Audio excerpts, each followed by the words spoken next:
अगर मेरी कोई बात कहना गलत था तो मैं इसके लिए माफी मांगता हूं। जब शादी होगा लड़का लड़की में तो जो पुरुष है वो तो रोज रात में जो सदिया होता है उसके साथ।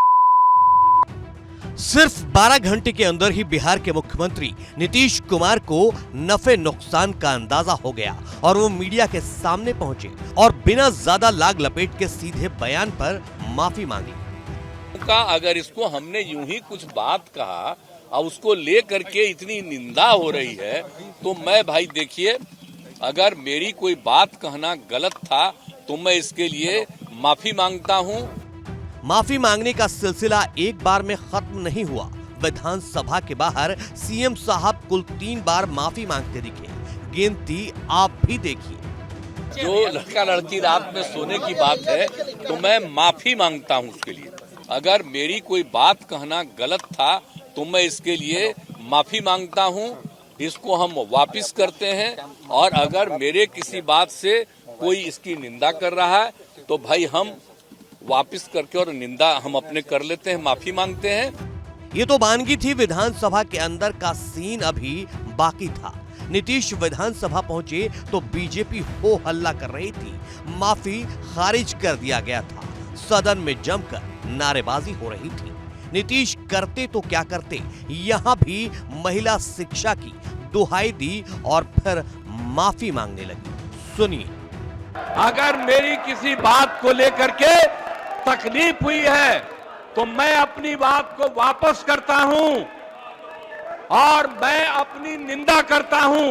मैं दुख प्रकट करता हूं कि मेरे किसी एक शब्द के चलते अगर किसी को तकलीफ हुई है तो हम आपने कहा मुख्यमंत्री शर्म करें। बीजेपी कहां मानने वाली थी। मौका ऐसा था, कोई हाथ से जाने कैसे दी। नीतीश निशाने पर थे। कोई उनकी माफी को खारिज कर रहा था तो कोई उनकी सीएम पद से विदाई की मांग पर अड़ा हुआ था।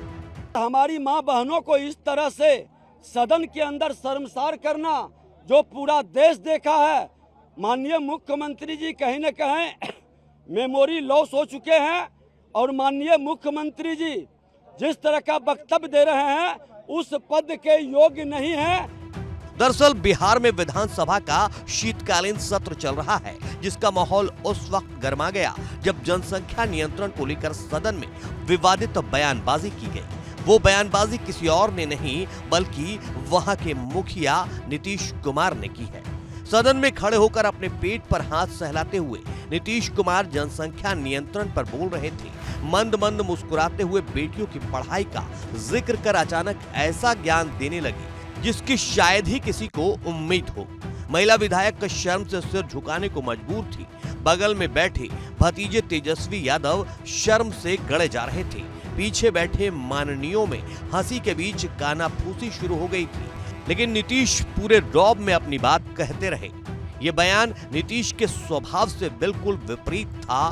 सुनने वाले दंग थे। जब शादी होगा लड़का लड़की में तो जो पुरुष है वो तो रोज रात में जो सदिया होता है उसके साथ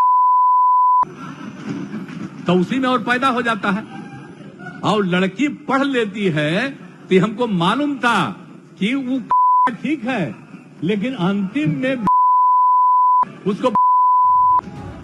बहरहाल नीतीश एक मंझे हुए नेता हैं। वो समझ गए कि गलती हो गई। अब बयान से पल्ला झाड़ना ही ठीक है, तो बिना किसी देरी और लाग लपेट के उन्होंने माफी मांगी। ये भी कहा कि सेक्स एजुकेशन के बारे में बात करने के दौरान कुछ ज्यादा बोल गए, लेकिन बीजेपी के लिए ये एक सियासी मौका है। जाहिर है वो नीतीश की गलती को मुद्दा बनाएगी।